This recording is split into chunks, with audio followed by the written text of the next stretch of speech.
أعوذ بالله من الشيطان الرجيم بسم الله الرحمن الرحيم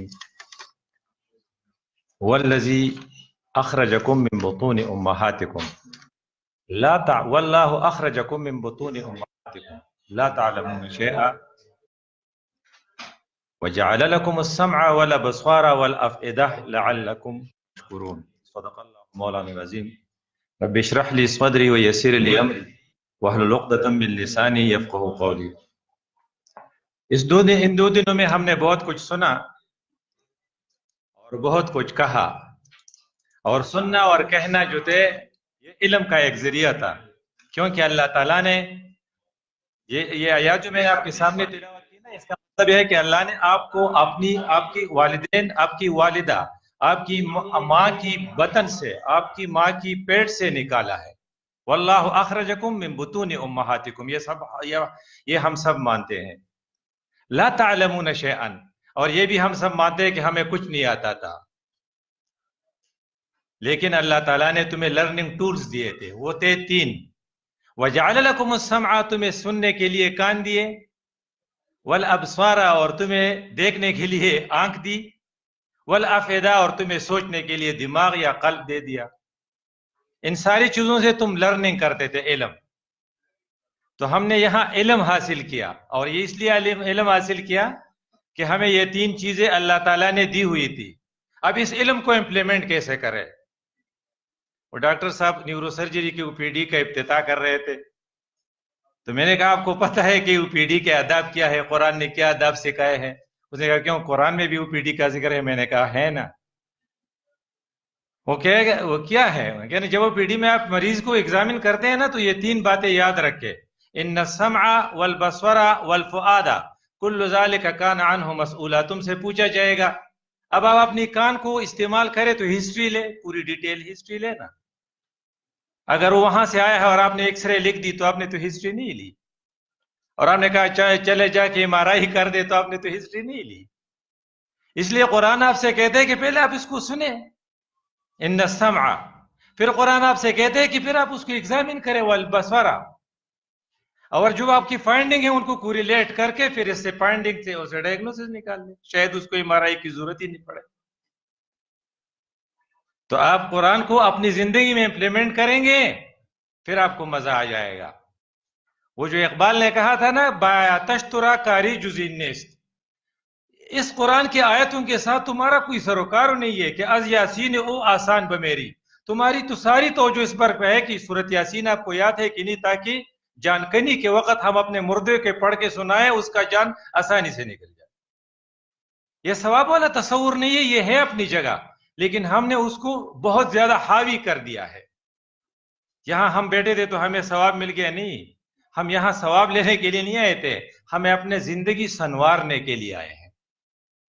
سیرت کے جلوس میں آپ نے شرکت کی، عید میلاد النبی کا جلوس نکالا، اور آپ نے پورے آبادی کو اور اس بلڈنگ کو بقائے نور بنا دیا تھا، اور اس میں وہاں اپنے حلوے اور مانڈے اور اپنے وہ مٹھائیاں بھی بہت کھائی، لیکن آپ کی زندگی میں ایکشن کا ایک ہی اثر نہیں ہوا، تو اس سیرت کا آپ کو کیا فائدہ ہوا؟ 200 سال سے آپ سیرت کے عید میلاد النبی کی جلوس نکال رہے ہیں۔ کیا رسول اللہ کی ذات اس لیے تھی؟ حضور کی ذات میں تو جلال بھی تھا اور جمال بھی، تو حضور کے ذات کے سارے ایکٹیویٹیز آپ نے زندگی میں امپلیمنٹ کر لے، پھر آپ زندگی سنور جائے گی۔ تو ہم یہاں آئے تھے اپنی زندگی سنوارنے کے لیے۔ اگر ہماری زندگی اس سے سنوری تو یہ علم ہمارے لیے نافع علم ہے۔ علم کی 2 قسمیں ہیں، ایک ہے علم نافع، ایک ہے علم غیر نافع۔ علم غیر پالمسٹری آپ کو آتی ہے تو کیا فائدہ ہے آپ کو؟ علم نافع کا فائدہ یہ ہے، اس کے 5 خصوصیات ہیں۔ ایک یہ کہ آپ کو پتہ چلے کہ فائدہ آپ کے لیے حلال کیا ہے اور حرام کیا ہے۔ جب آپ کو حق اور باطل کے درمیان پتہ لگے، یہ آپ کے لیے علم نافع ہے۔ دوسری، آپ کے اندر وہ علم ڈیزائر پیدا کرے کہ وہ کام آپ کرے جو اعمال صحیحہ اور اعمال صالحہ ہو، اور آپ کو اعمال قبیحہ سے نفرت پیدا کرے۔ اور تیسری چیز، علم نافع کی نشانی یہ ہے کہ آپ کو مظلوم اور محتاجوں کی مدد پر ابھارے۔ وہ رسول اللہ صلی اللہ علیہ وسلم کی صفت جو حضرت خدیجہ رضی اللہ عنہ نے کی تھی، تو ان کو جو سرٹیفکیٹ ملا تھا، اور اس نے قسم کا کے کہا تھا، کس نے؟ خدیجہ نے۔ خدیجہ رضی اللہ تعالیٰ عنہ کی اپنی سٹیٹس کیا ہے؟ حضور نے کہا جبریل آئے ہیں، جبریل کہتا ہے کہ خدیجہ سے کہہ دے کہ اللہ تجھے سلام کہتا ہے۔ وہی خدیجہ حضور سے کیا کہتی ہے؟ واللہ لا یخزیک اللہ ابدا، خدا کی قسم تمہیں خدا ضائع نہیں کرے گا۔ انک لتصل الرحم، آپ صلہ رحمی کرتے ہیں، وتحمل الکلہ، اور آپ لوگوں کے بوجھ اٹھاتے ہیں، وتکسب المعدوم، اور آپ بے اسروں کا اسرا ہے، وتقر الضیف، یہ ہے کرائٹیریا آپ کی، آپ سماج کے لیے مفید ہیں، وتقر الضیف، اور آپ مہمان کی عزت کرتے ہیں، اور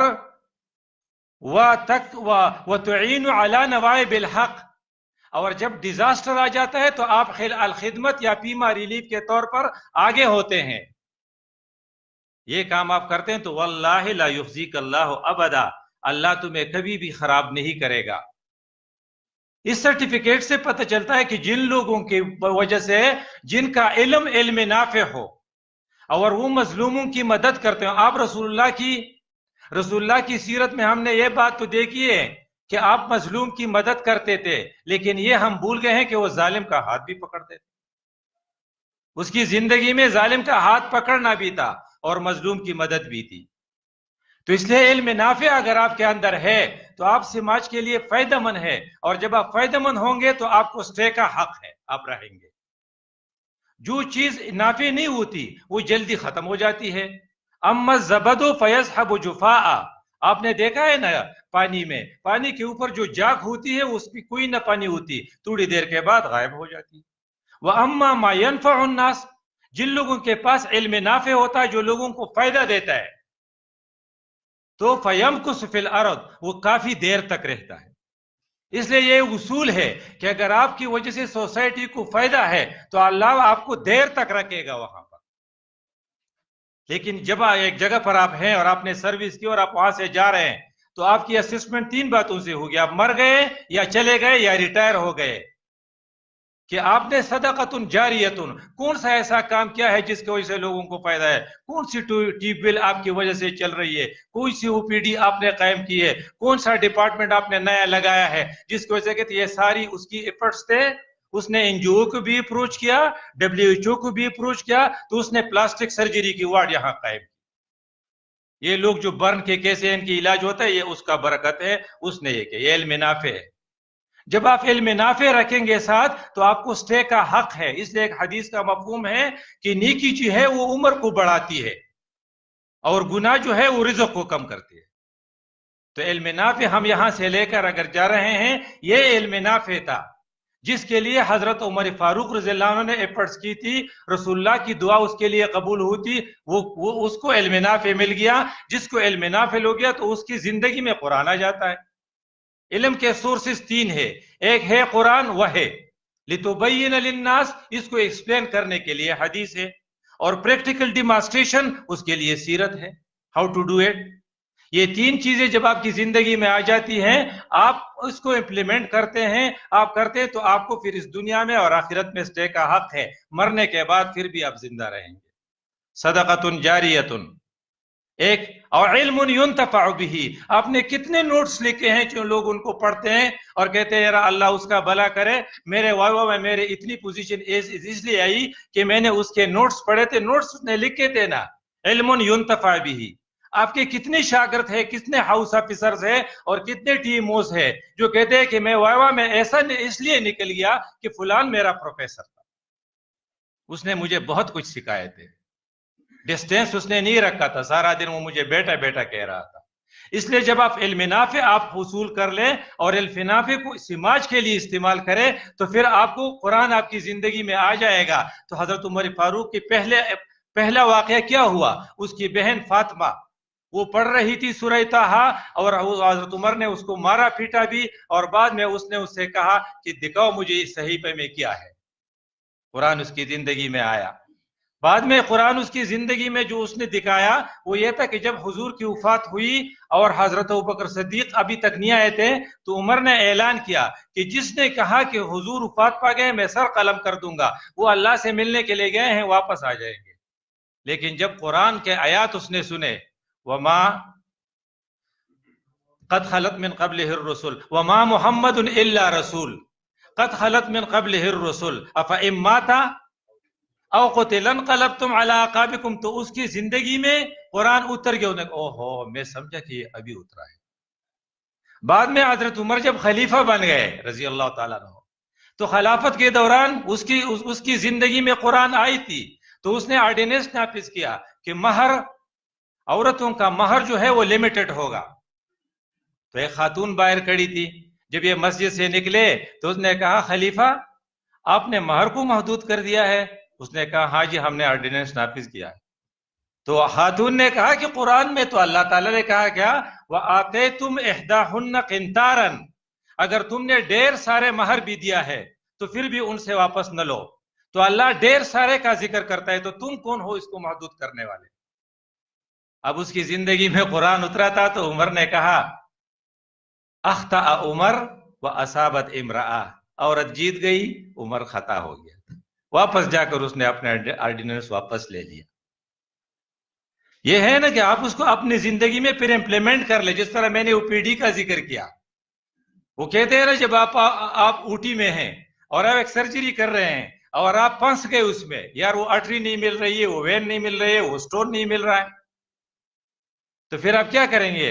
فَاسْأَلُوا أَهْلَ الذِّكْرِ إِن كُنتُمْ لَا تَعْلَمُونَ، تمہیں سمجھ نہیں آ رہی تو اپنے سینئر سے پوچھو، یا اس کو ریفر کر دو یا کال بھیج دو، یہ قرآن تمہاری رہنمائی کرتا ہے۔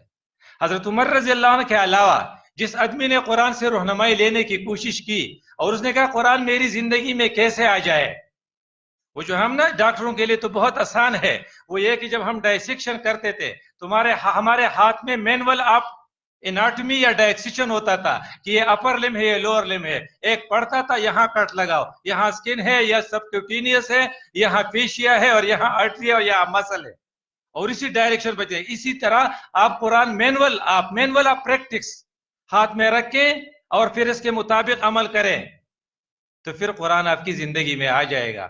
احنف بن قیس رسول اللہ سے نہیں ملے تھے، صحابی نہیں تھے، لیکن حضرت علی رضی اللہ عنہ کے ساتھ بہت زیادہ عقیدت تھی، اپنے علاقے کے بہت بڑے سردار تھے، اور جب ان کو غصہ آتا تو کم از کم 1,00,000 تلواریں کڑی ہوتی۔ احنف بن قیس تھے تو عرب، انہوں نے ایک دن ایک قاری سے ایک آیات سنی، اور جب آیات سنی تو حیران ہو گیا کہ یہ بھی اس میں کیا ہے۔ اس میں یہ تھا، الفاظ اس نے یہ سنے، لقد انزلنا الیکم کتابا فیہ ذکرکم، الیکم ہے وہ جمع کا صیغہ ہے، ہم نے تمہاری اوپر کتاب اتاری ہے جس میں تمہارا تذکرہ ہے۔ تمہارا تذکرہ مطلب وہ کہتے ہیں فضل عظیم کا تذکرہ ہے، طاہر چودھری کا تذکرہ ہے، اس کا یہ مطلب ہے نا، تمہارا تذکرہ ہے، آپ اپنا نام اس میں لکھ دے۔ احنف نے کہا کیا ہمارا بھی اس میں تذکرہ ہے؟ لاؤ یہ کتاب۔ جب کتاب اس کو مل گئی تو اس نے قرآن کو ٹٹولا تو اس کو کچھ گروہ نظر آئے۔ پہلا گروہ جو اسے نظر آیا، کانو قلیلا من اللیل ما یحجعون، یہ ان لوگوں کا گروہ ہے جو رات کو بہت کم سوتے ہیں۔ وبالاسحار هم یستغفرون، وہ رات کو جو جاوید چودھری صاحب نے ہمیں کہا تھا نا، طاہر چودھری صاحب نے، کہ آپ ایسا کریں تہجد کے لیے بھی اٹھے، اور ساتھ انہوں نے یہ بھی کہہ دیا کہ استغفار بھی پڑھے۔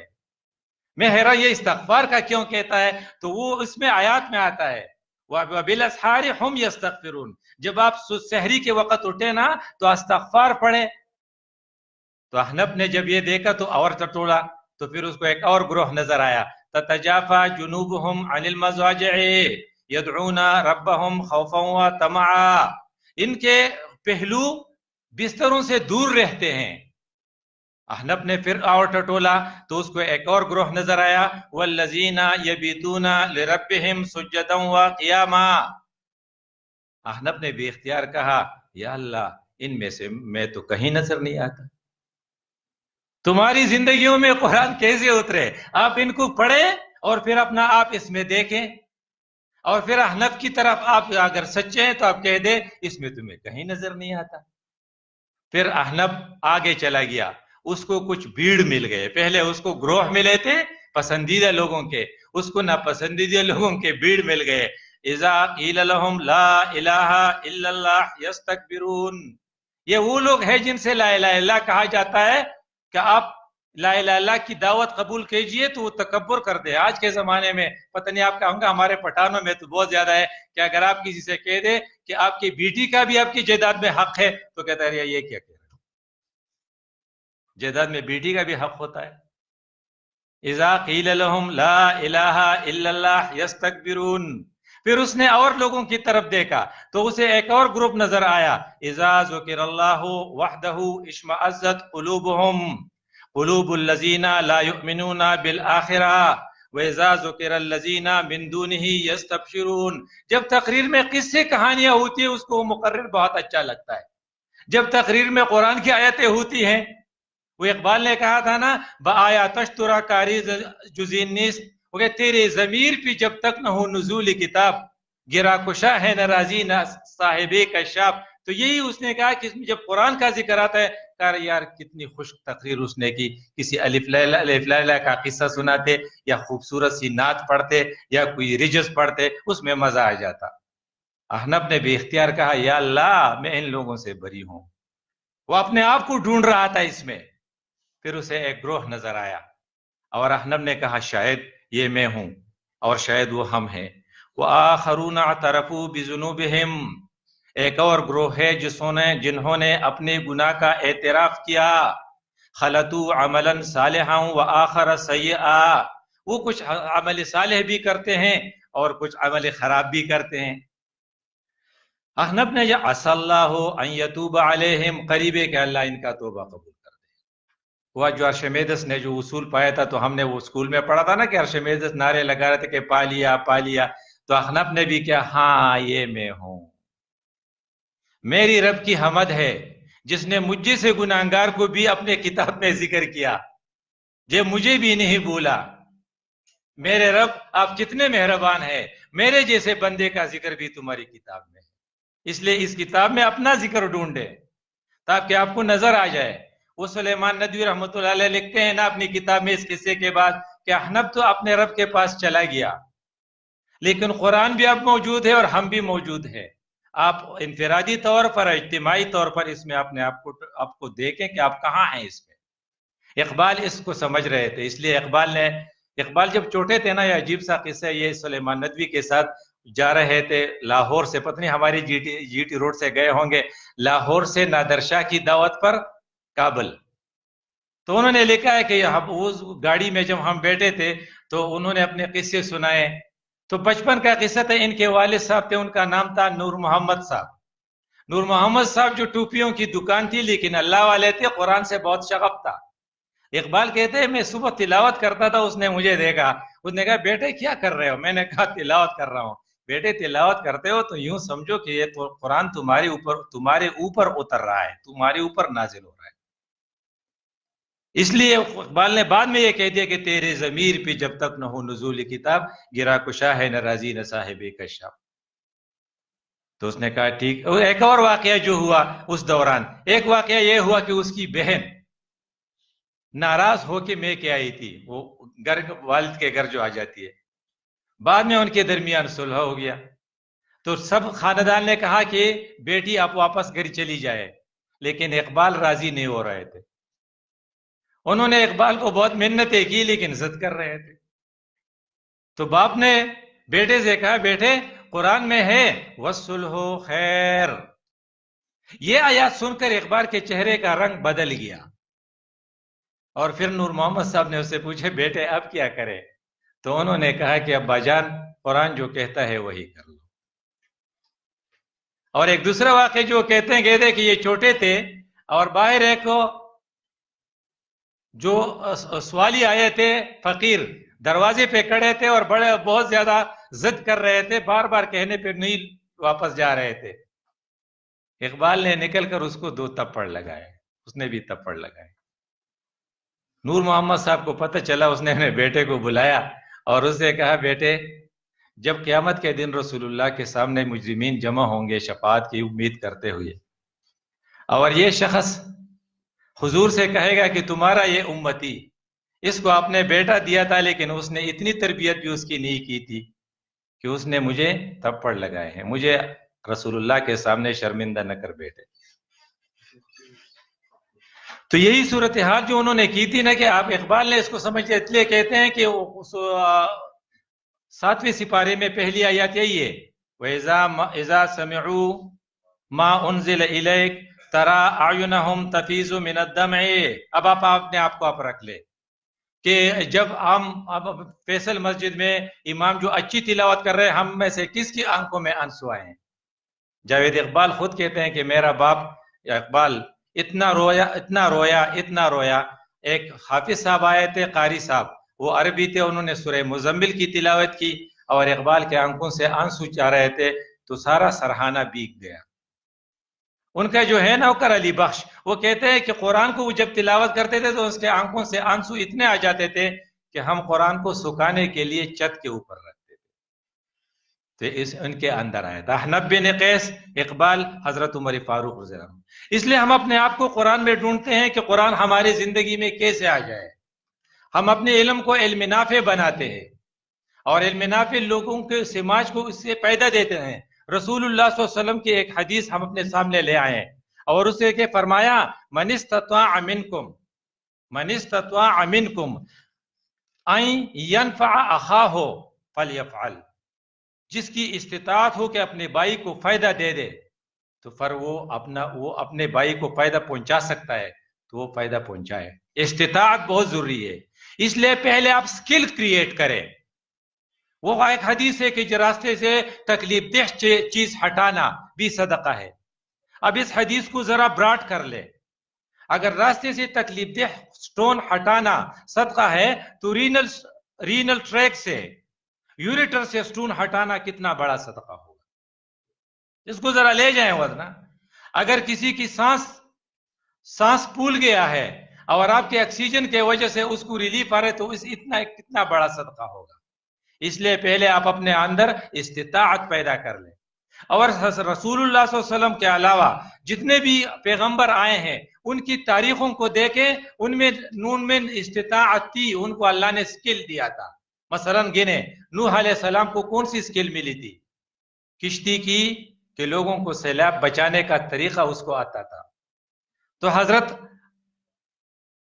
حضرت موسیٰ علیہ السلام کو جادو، اینٹی جادو کے اثر سے لوگوں کو نکالنے کا سکل آتا تھا۔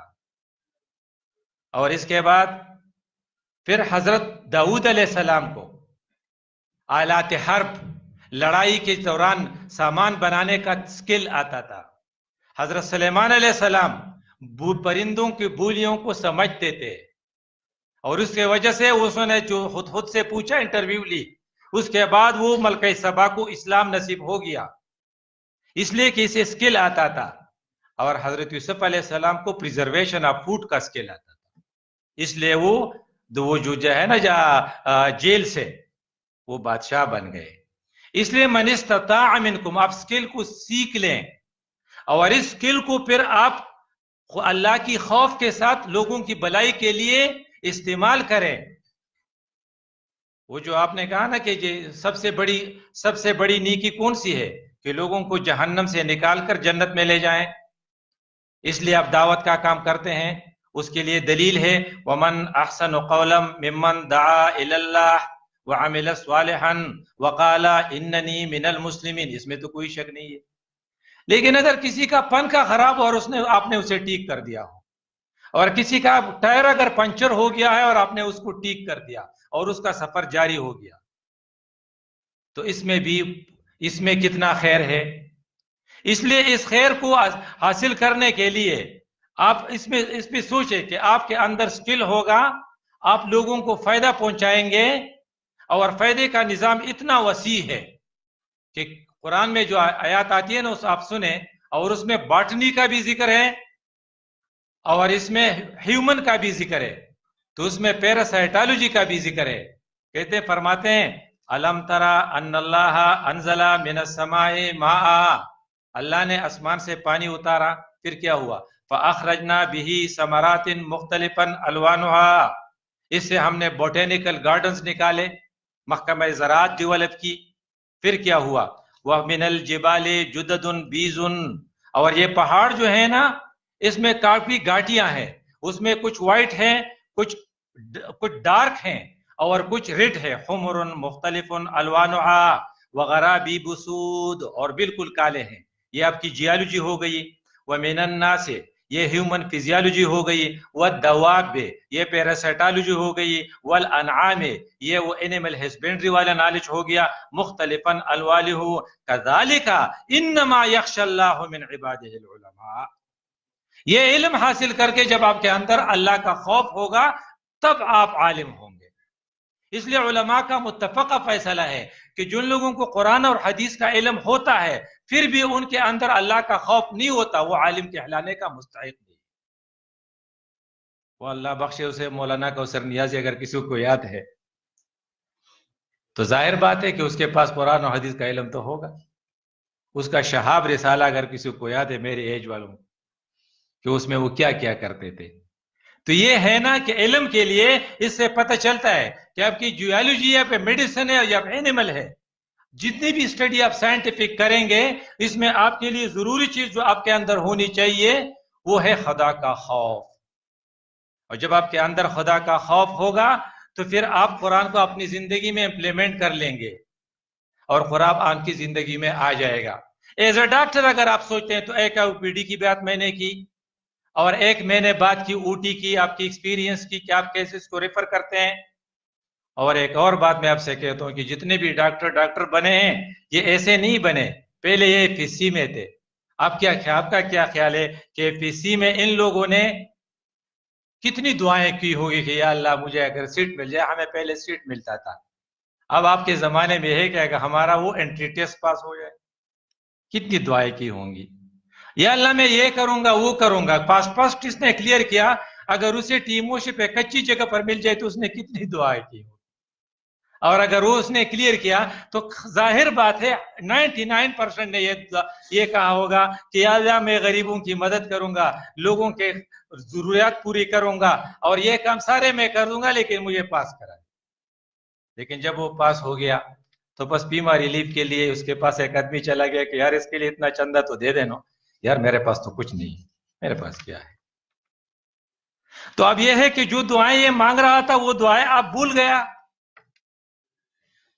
تو اب اس کو سورہ توبہ کی وہ آیات اور اپنے اوپر امپلیمنٹ کر لے۔ وَمِنْهُمْ مَنْ عَاهَدَ اللَّهِ، ان میں سے بعض، اس کو ڈاکٹروں کا رکھ دے، ان میں سے بعض ڈاکٹر ایسے ہیں جنہوں نے اللہ سے معاہدہ کیا تھا لَإِنْ أَتَانَا مِنْ فَضْلِهِ، فضل کا لفظ قرآن میں مال کے لیے آتا ہے۔ وَابْتَغُوا مِنْ فَضْلِ اللَّهِ، اب جمعہ کی نماز پڑھ کے آپ جا کے پریکٹس کریں، چھٹی کی ضرورت نہیں ہے۔ وَابْتَغُوا مِنْ فَضْلِ اللَّهِ، تو اب فضل یا اللہ اگر آپ نے مجھے مال دیا لَنَصَدَّقَنَّا، تو ہم صدقہ بھی کریں گے، وَلَنَكُونَنَّ مِنَ الصَّالِحِينَ، اور ہم صالح لوگوں کے مجلس میں اور صالح لوگوں کے گروپ میں شامل ہوں گے۔ پھر کیا ہوا؟ فَلَمَّا آتَاهُم مِّن فَضْلِهِ، پھر جب ان کو مال مل گیا تو اس کے پاس اپنے گھر بنانے کے لیے تو سب کچھ تھا۔ گھر کا ڈاکٹر صاحب نے گھر بنائی، وہ بہت بڑی کوٹھی بنائی، اس کا انڈر گراؤنڈ بھی تھا، اوپر بھی تھا، ساتھ اس کا ایک پلے میٹ تھا جو بچپن میں اس کے ساتھ کھیلتا تھا، اس کا نام روزی تھا۔ روزی سے کہا روزی تم یہاں کیا کرتے ہو؟ یا میں نے گھر بنائی۔ کیا تم نے کیسے گھر بنے؟ گھر اس کا دیکھا تو اس کے گھر کے اندر دروازے نہیں تھے۔ ڈاکٹر صاحب نے اس سے پوچھا یار تمہارے تو دروازے نہیں ہے اس سردی میں، ابھی یہ دسمبر کی بات۔ انہوں نے کہا جی میرے اوپر ابھی تک 17 لاکھ روپے قرضہ ہے اور ادھر ادھر سے میں نے پیسے جمع کے دیواریں کھڑی کی، تو رات کو تو بہت سردی ہوگی۔ وہ کہ ہاں سردی تو ہے، بس ایسے کپڑا زیادہ ڈالتے۔ اب ڈاکٹر صاحب کا امتحان ہے، اگر اس نے علم نافع کیا تھا تو اس علم نافع نے اس کے اندر کون سی کوالٹی پیدا کی تھی؟ مجبوروں اور ضرورت مندوں کی مدد۔ اس نے ترکان کو بلایا اور اس نے اس کے دروازے لا کر دے دیے۔ دروازہ جب لگ گیا تو نماز میں اس نے اس کی کان میں کہہ دیا ڈاکٹر صاحب بیگا ڈیرف کو لے گرمی مشکو۔ رات کو بڑی اچھی رات تھی، ٹھنڈی ہوا اندر نہیں آ رہی تھی، لئن اتانا من فضلہ لنصدقن ولنکونن من الصالحین. لیکن اگر وہ نہیں دیتا، یہ دینے کو کہتے ہیں عربی میں انفاق، اور نہیں دینے سے الف ہٹا دے تو نفاق. اس لیے جو نہیں دیتا وہ منافقت کے لیے تیار ہو جائے. تو الفاظ یہی ہے فَعَاقَبَهُمْ نِفَاقًا، پھر ان کے اوپر نفاق کی بیماری لگ گئی. اور فی قلوبہم، یہ نفاق کی بیماری پھر ان کے دلوں میں تھی. الی یوم القیامہ، یہ قیامت تک رہے گی. بما اخلف اللہ ما وعدوہ، کہ انہوں نے FSC کے دوران اللہ سے جو وعدہ کیا تھا اس کی مخالفت. قرآن آپ کی زندگی میں کیسے ہے؟ اللہ کا فضل ہے، جتنے ڈاکٹر ہیں نا پرانے زمانے میں جیتے، ان کو اللہ نے ہدایت نصیب کی تھی، اور جو ڈاکٹر نہیں تھے وہ میں آپ کو بتا دیتا ہوں. ایک جو ہے نا ہمارے خالد بن ولید، نام ہے آپ کو یاد ہے آپ کو نام، تو یہ سیف اللہ کہتے تھے ان کو. ان کے والد صاحب جو تھے وہ ولید ابن مغیرہ تھے. ولید ابن مغیرہ ڈاکٹر صرف نہیں تھے، بڑے سردار تھے، رسول اللہ کے بڑے مخالف تھے، لیکن چپ کے جاتے تھے. اور کل کے اس مقرر نے بتایا نا کہ بڑے ایکٹیو تھے. جیسے مسلمانوں میں ایکٹیو کون تھے؟ نوجوان حضرت علی رضی اللہ عنہ. کفار میں ایکٹیو کون تھے؟ ولید ابن مغیرہ، خالد کا باپ. انہوں نے رسول اللہ سے جب قرآن سنی اور اس پر اثر ہو گیا تو اس نے آ کر اپنے ساتھیوں سے اظہار کیا کہ یار یہ تو عجیب قرآن ہے. انہوں نے ریئیکشن شو کی کہ اگر آپ جیسا آدمی کو قرآن سے متاثر ہو گیا تو یہ تو اچھا نہیں ہوگا. انہوں نے کہا نہیں میں تو ایسا نہیں ہوتا. البتہ اس نے اپنے جو الفاظ کہے کہ ان فیہ لحلاوۃ، یہ تو بہت زیادہ مٹاس ہے اس میں.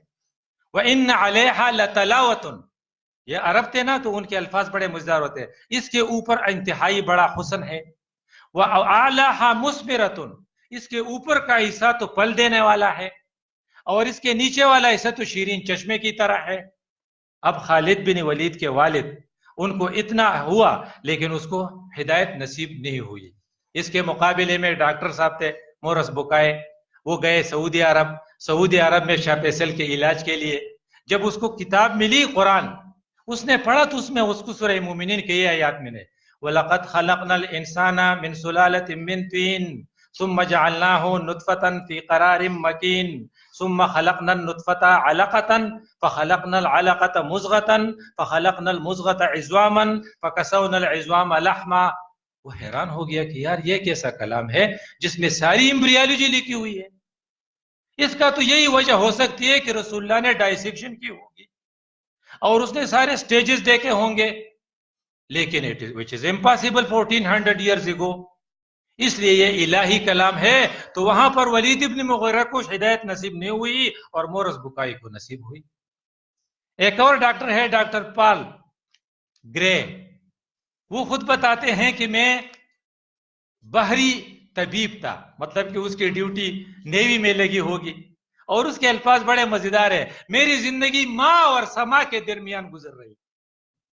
ماں اور سما، پھر شاید میں بھول جاؤں، یہ ساری باتیں میں نے اس تفسیر سے دیکھی جو مسلم کی شرح ہے، باہر پڑھی ہے. اگر کسی کو پسند آ جائے تو ساتھ لے کر جانا، یہ انہوں نے اچھی طرح لکھی ہے. تو میں ماں اور سما کے درمیان میری زندگی گزر رہی تھی. تو اتنے میں چونکہ ہم تو باہر میں ہوتے تھے، مجھے ایک فرانسیسی ترجمہ ملا. اس میں نے دیکھا کہ دریا کے بارے میں ایک آیات تھی اور اسے پڑھ کر میں تو حیران ہو گیا. او کظلمات فی بحر لجی یغشاہ موج من فوقہ موج من فوقہ سحاب. اندھیرے جس میں دریا کا ایک موج، اس کے اوپر دوسرا موج، اس کے اوپر پھر بادل. ظلمات بعضها فوق بعض، ایک اندھیرا دوسرے کے اوپر. اذا اخرج یدہ لم یکد یراہا، ہم اپنے کمرے میں بھی جی لائٹ بجھا دیتے ہو تو اپنا ہاتھ نہیں دیکھتے، تو دریا میں وہ کیسے دیکھے گا؟ جب وہ اپنا ہاتھ پھیلاتا ہے تو اپنا ہاتھ بھی نہیں دیکھتا. اس نے وہ پال گرے کہتا ہے کہ میں نے کہا اس آدمی نے غالباً باہری سفر بہت کیے ہیں جس آدمی نے یہ کلام لکھا ہے. پھر پال گرے کہتا ہے کہ میں نے کہا کہ یار اتنی جو ہے صحیح سکیچ، یہ تو بہترین سکیچ بلیغ ترین ماہرین بھی نہیں نکال سکتے، یہ جو اس نے جو نقشہ کھینچا ہے. پھر مجھے بتایا گیا کہ نہیں، اس نے زندگی میں باہری سفر کیا ہی نہیں. اور پھر جب مجھے یہ بتایا گیا کہ وہ تو امی تھا، تو یہ قرآن میرے ذہن میں، میرے بدن میں اترا اور میں مسلمان ہو گیا۔ اس لیے اگر اس قرآن کے باوجود جو ہمارے پاس آیا ہے اور اس کی اتنے لیکچر ہو گئے ہیں، تو اقبال کی زبان میں ایک بات سن لیتے ہیں اور پھر اپنی درس کو ختم کر دیتے ہیں۔ اقبال نے کہا تھا نا، حق اگر از پیش ما بردار دش، اگر اللہ تعالیٰ اس کلام کو ہم سے لے جائے تو کیا کرے گا؟ تاتاریوں کے پاس لے جائے گا، پیش قوم دیگری بگزار دش، کسی اور قوم کے حوالے کر دے گا اگر ہم نے اس کی عزت نہیں کی۔ اور پھر قرآن کو سمجھنے کے باوجود اگر آپ کے اندر ذوق اور شوق پیدا نہیں ہوتا تو اقبال کی زبانی سنیے، صاحب قرآن، ہم سب الحمدللہ صاحب قرآن ہیں، صاحب قرآن وہ بے ذوق طلب، اور ان میں طلب کا کوئی ذوق نہ ہو، ہفتے میں بھی ایک درس قرآن نہیں رکھ سکتے۔ تو اقبال کہتا ہے العجب ثم العجب ثم العجب، اس پر تو تعجب ہی کیا جا سکتا ہے، تعجب ہی کیا جا سکتا ہے، تعجب ہی کیا جا سکتا ہے۔ قولوا قولی ھذا استغفر اللہ لی ولکم ولسائر